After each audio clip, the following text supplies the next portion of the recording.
But because of that, apparently, he didn't see Savannah either over Christmas. So, Aurora says her mom, Robyn Brown, is the family's biggest cheerleader for Kody reconnecting with his kids. Really? Because if that's true... But because of that, apparently, he didn't see Savannah either over Christmas. Does she? No, I don't think he's talked to you, right, Savannah? No, he hasn't spoken to me since my birthday. Since your birthday? Someone needs to explain why sweet, quiet Savannah, arguably the most harmless person in the entire family, was basically ghosted during every major family event. Yeah, let's talk about the cheerleader of reconciliation, and how that story falls apart under, oh, I don't know, literally every example we've seen. We've got so much to dive into today, so let's not waste any time. Let's jump straight into it. Hey everyone, what's up? It's Elena here, and welcome back to my channel Reality Nexus X. Let's just start with the facts. Aurora says Robyn is all about healing, about bringing Kody and his older kids back together. Okay, then why, exactly, was Savannah, who, again, has never raised her voice or caused conflict, left out of second Christmas, or Truly's birthday, or just visiting her dad in general? Why is her relationship with Kody downgraded to a dinner every few weeks, like she's some distant neighbor he barely knows? I'll bring her Christmas. It'll be late, but eventually that'll happen. How are you doing? I don't know.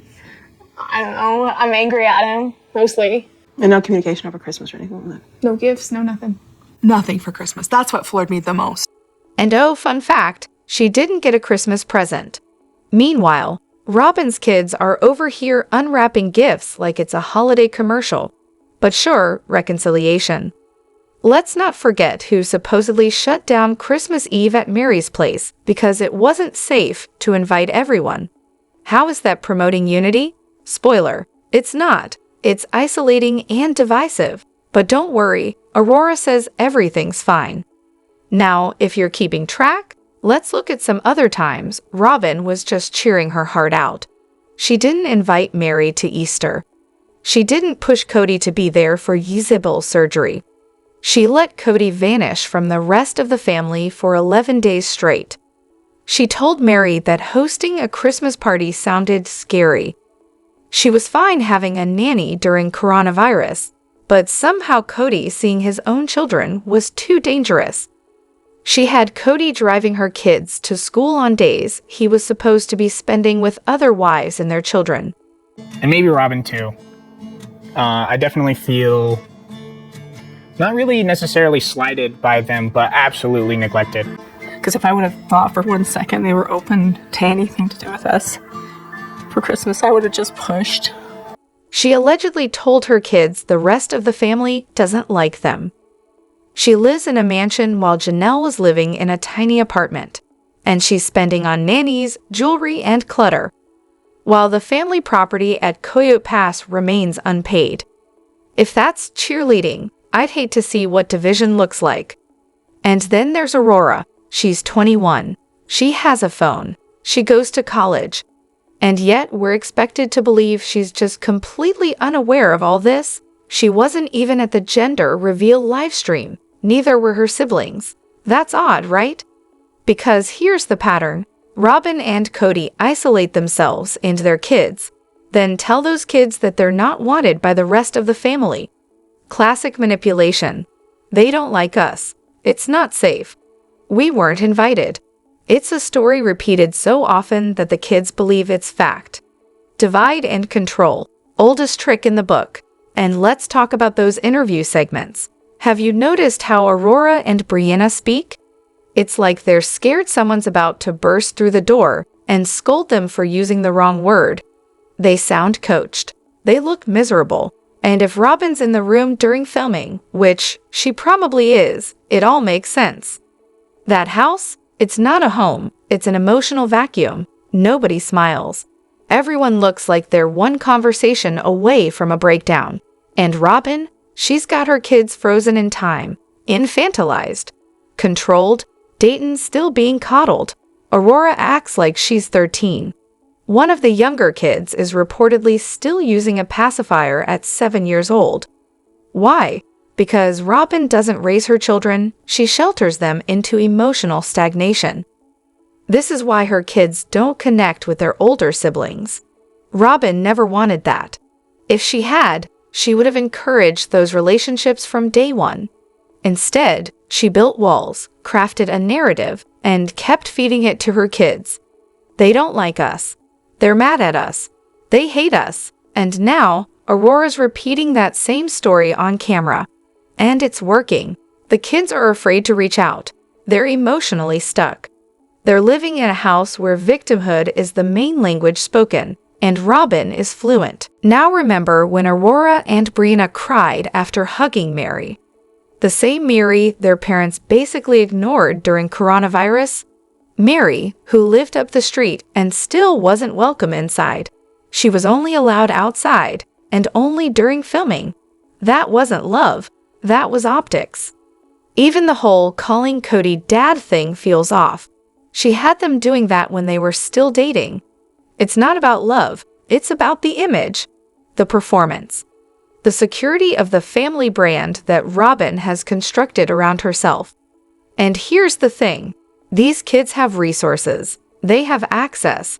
They have eyes and ears and cell phones and the internet. So why do they still believe the version of reality Robyn is feeding them?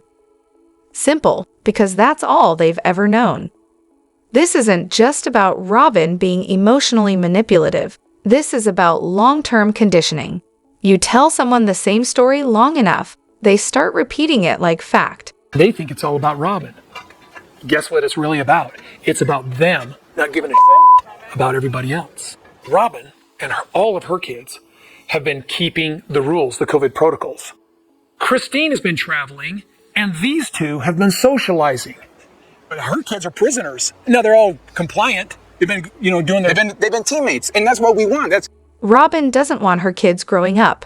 She wants them compliant, loyal, isolated. And it's working, too well. So no, Aurora. Until you can explain how leaving Savannah out, ignoring Mary, and cutting out the OG Brown kids is somehow cheerleading for reconciliation, people are going to keep calling out the gaslighting. Because it's not ignorance anymore, it's willful blindness. And that's the tragedy. Because the longer Robyn controls the narrative, the longer her kids stay trapped in it. And one day, when they finally open their eyes and see what really happened, it's going to hurt. A lot. So the question now isn't just whether Robyn ever wanted reconciliation. The question is, did she ever want a family? So Robyn wanted fame and money. Big surprise, right? But guess who actually got it? Spoiler alert, it wasn't her. Today, we're diving deep into how Robyn's dream of reality TV stardom spectacularly backfired while Christine Brown quietly built an empire. Buckle up, because this isn't your typical family drama. This is the real tea on what went down behind the scenes. All right, let's get into it. Today is the big day. We are launching online My Sister Wife's Closet. My Sister Wife's Closet is basically our business venture. We are planning on doing an online boutique, starting out with some jewelry. Robyn jumped into the Brown family circus for one simple reason: fame and cash.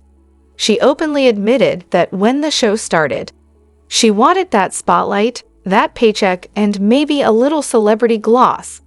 I don't see my future anymore. For me now, my prayer was just like, save me and Robyn after this horrible experience of breaking up. But here's the kicker. She ended up the biggest joke on reality TV. Can't handle press for the very show she's on. Hides from interviews like they're a plague. Why? Because she's stuck in the mess she created and has no idea how to fix it. I mean, it's crazy, and it's always a lot of work. I don't know where she keeps coming up with the ideas, but this year it was over the top. It was over the top. It's awesome. Meanwhile, Christine, she's absolutely killing it. Just named one of the most powerful women in reality TV. Married to a guy who's actually successful and stable. Not some fantasy millionaire, but a legit businessman who provides without the drama. She's popular, has her own TLC YouTube show, does press like a pro, and is building a brand that goes way beyond just being on the show. She's taking what she's earned and turning it into real wealth. They just feel like Robyn is always kind of waiting to say, when they say something or do something, she's going to twist it all around. That's how they feel about it. You know what I mean? They're leery of Robyn. They are. Robyn's been jealous of Christine from day one, and now she's probably boiling with envy. Stuck with Kody, universally disliked, ridiculed, and completely unable to cash in on the show beyond a regular paycheck. She's too scared to face the press and can't handle the fact that she's not loved or respected. And Kody?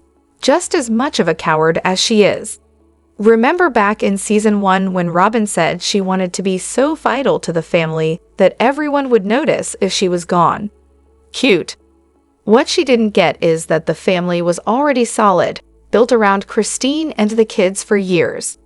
Robyn didn't want to add something unique. No, she wanted to replace the core family with her own. And when the kids made it clear they didn't care for her or Kody, what did she do? Called them a cheap version of family. Yeah, okay. Her self-image is hilarious. She thinks she's the sweet, fun, selfless, charismatic mom and grandma everyone should adore. But that's Christine's role. Robyn is more like the miserable, envious one-abe, tangled in lies, while Christine lives authentically and genuinely invests in everyone's lives. Robyn wouldn't even let Christine watch her own kids, the very job Christine had, because she didn't want her children bonding with Christine like the others did. Talk about insecure. She just barged in, dragging her 3 kids into a family that had been together for 15 years, acting like the queen bee right off the bat. She lectured the older kids, forced Kody's attention away from them, insisted her kids call him dad, and then decided to have another baby right when the other kids' worlds were already upside down. It was a power play disguised as family life, and it blew up spectacularly. Meanwhile, Christine's life is stable and prosperous. Sure, her husband David might not be the flashy millionaire type, but he's honest, successful, and provides a comfortable life. No trailers, no debt, no fake marriages to cover financial gaps. She even has her own money. That's the kind of partnership Robyn could only dream of. Robyn and Kody. They thought they could rewrite history, manipulate the narrative, and play the victim with tears and excuses. Christine just told the truth, and people listened. That's why the kids adore her, and why she's the one turning this whole reality TV saga into a lasting brand. And here's the real kicker. Christine doesn't even think about Robyn or Kody anymore. She doesn't talk to them, doesn't care what they say. Meanwhile, Robyn's obsession with Christine is all anyone can talk about. She wanted the fame, the red carpets, the interviews, and all she got was silence and a mortgage she might lose. Oh, and remember when Kody wanted Christine to teach Robyn how to cook his favorite meals? Yeah, that didn't go well. Imagine constantly being compared to someone who effortlessly wins the family's love and audience's admiration, while you're stuck flailing in public humiliation. In the end, this isn't just a reality TV feud. It's a story about authenticity versus facade, resilience versus envy, and real connection versus desperate control. Christine built something real, and Robyn? Well, she's still chasing a dream that's long gone. So what does this all say about fame, family, and what really lasts? Maybe it's that true success isn't about stealing the spotlight. It's about owning your truth and letting the world see it. And that's a lesson Robyn still hasn't learned. And I hope to, and I'm planning on having a honeymoon experience for years and years to come because I watched it happen. It can be done. So Robyn promised us a forever honeymoon with Kody. Sounds dreamy, right? But spoiler alert, the honeymoon is officially over. What happens when the mistress experience turns into 24/7's reality with a guy who clogs toilets, throws tantrums, and treats his hair like royalty?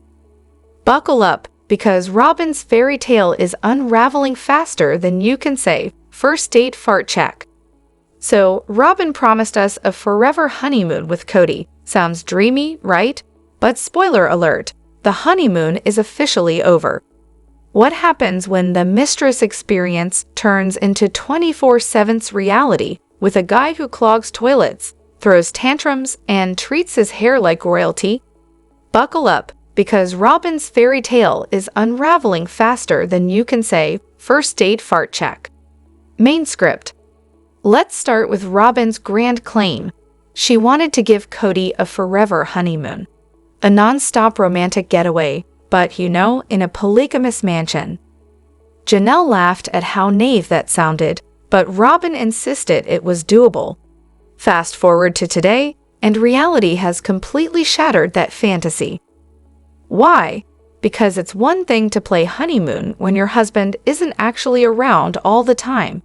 And throughout those 10.5 years, I've had Kody at my house like once or twice a week. Lately, it's been constantly. And it was easy for Robyn to maintain that glow when Kody was off doing his thing elsewhere. She got breaks, space, and the illusion of romance.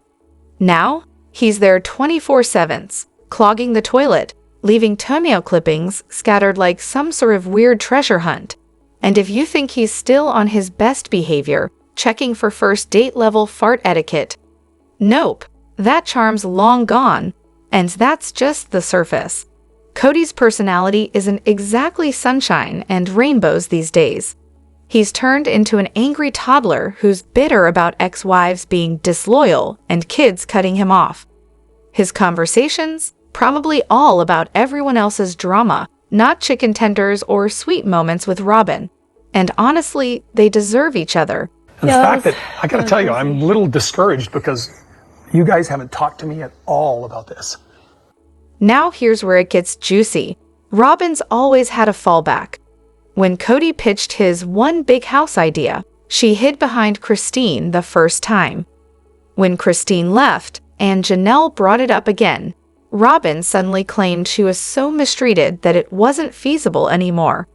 But here's the kicker, she never took responsibility for voting against it. She's never had to say, "Hey, I don't agree." Because when you're always the favorite, you don't get to disagree much without risking it all. But what happens when Kody has a big plan and Robyn actually says no? They've never had to navigate that. Spoiler, it's gonna get ugly. We do not have the means to pay off the property, therefore we cannot get the lots organized the way we need to.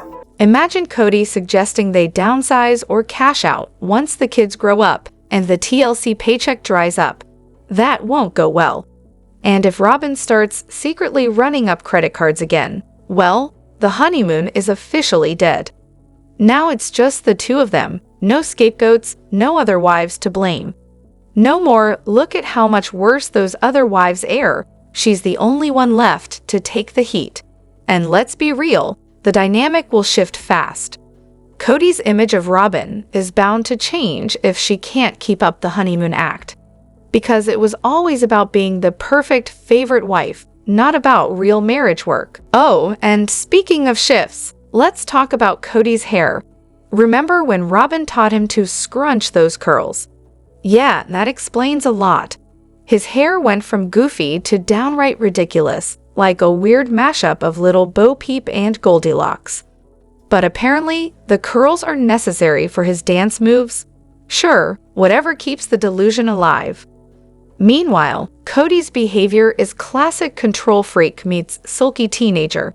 Christine and Janelle have both pointed out how picky and hard to please he is.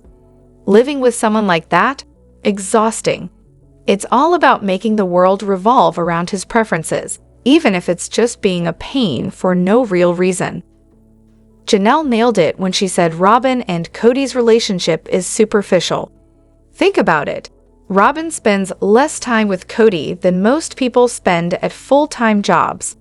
The honeymoon was always about curated moments, not real life. And let's not forget the Mary B and B ribbon cutting debacle. Why was Kody there, cutting the ribbon for something he never funded? Classic Kody move, taking credit for stuff he had zero part in, just for the cameras and attention. Mary should have told him to step aside and let her shine. Instead, he played the narcissistic big shot, making it all about himself. The party's over. Robyn finally has Kody 24/7s. No more breaks, no more other wives to compete against. And that means no more hiding flaws or deflecting blame. It's just the two of them, stuck in the reality they created.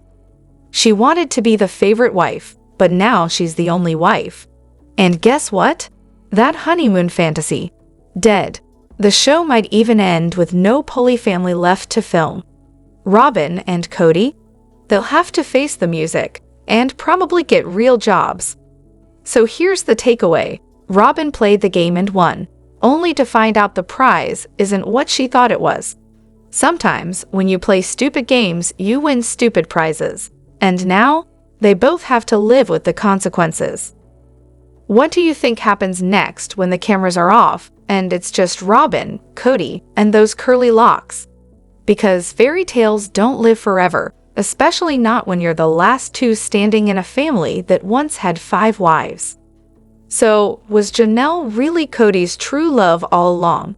You ever get that sneaking suspicion it was never about love at all? Well, buckle up, because the real answer is way messier. And honestly, a whole lot more about Kody loving one person above all else, himself.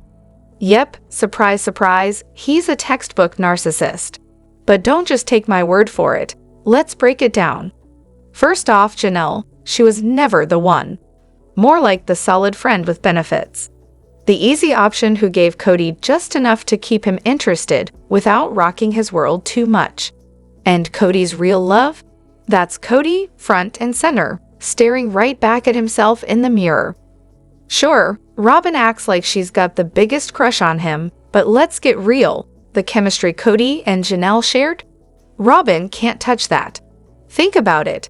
Have you ever seen Kody genuinely light up or act goofy after hanging out with Robyn?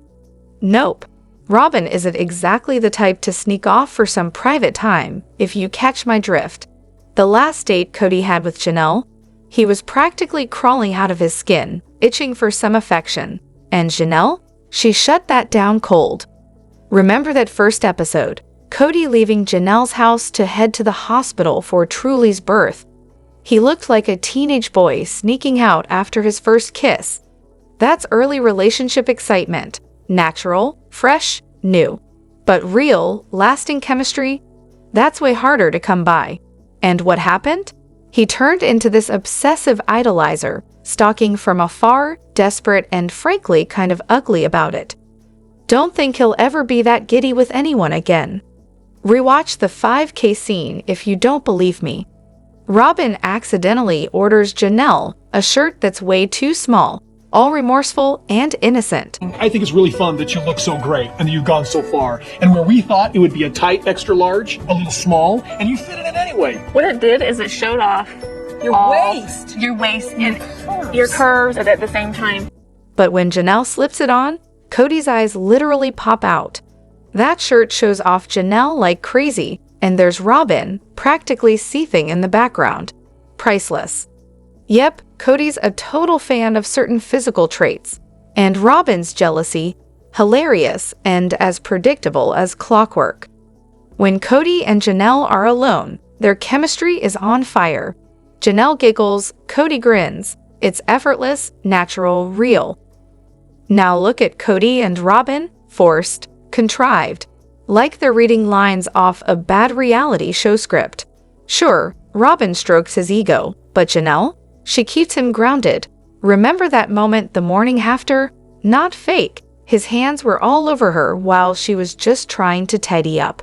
That was friends with benefits. Exactly what Kody actually craves. Did Kody ever truly love Janelle? Nah, he loved how easy she was. No drama, independent, low maintenance. The perfect partner if you want to keep things simple. And she rocked his world in ways that apparently blew his tiny mind. It's more of a, just a committed relationship. Are you in love with Janelle? I love Janelle. Are you in love with Janelle? Janelle wouldn't tell you she was in that place with me either, if she was being honest. Look, we have a long-term relationship. We've been together almost 30 years. He's my best friend. He is still your husband. They were more friends than lovers, and that friendship, the best part of their whole deal.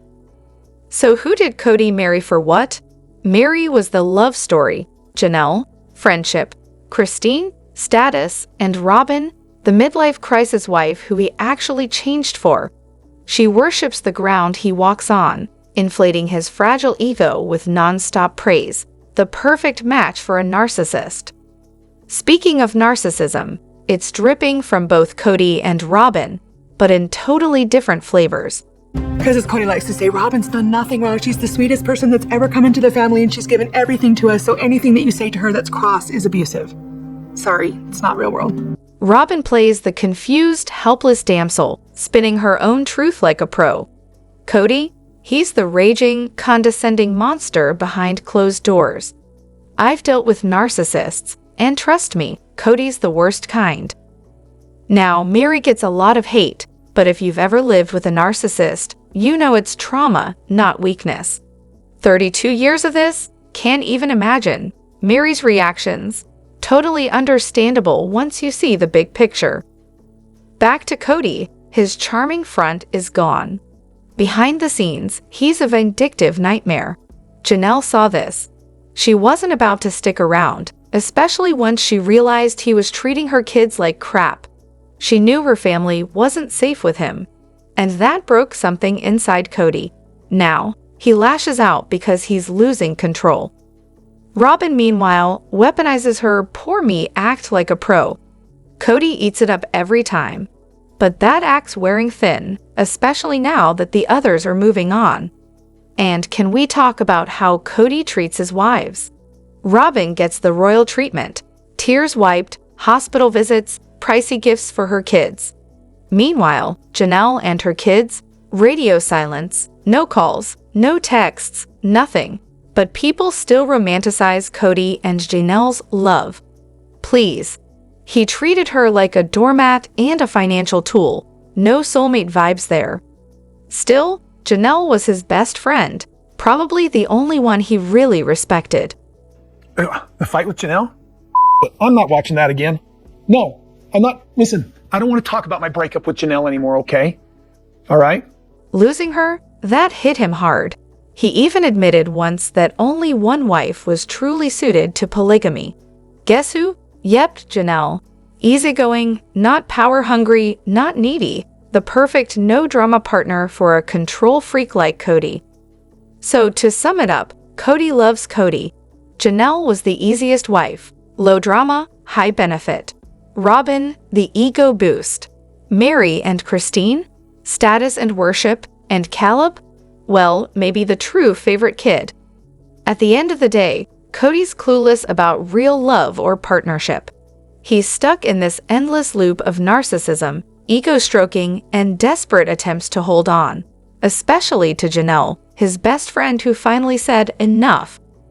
Let me know what you think in the comments. Don't forget to hit that like button and subscribe to my channel. I'll see you in the next video. Take care and much love to you all.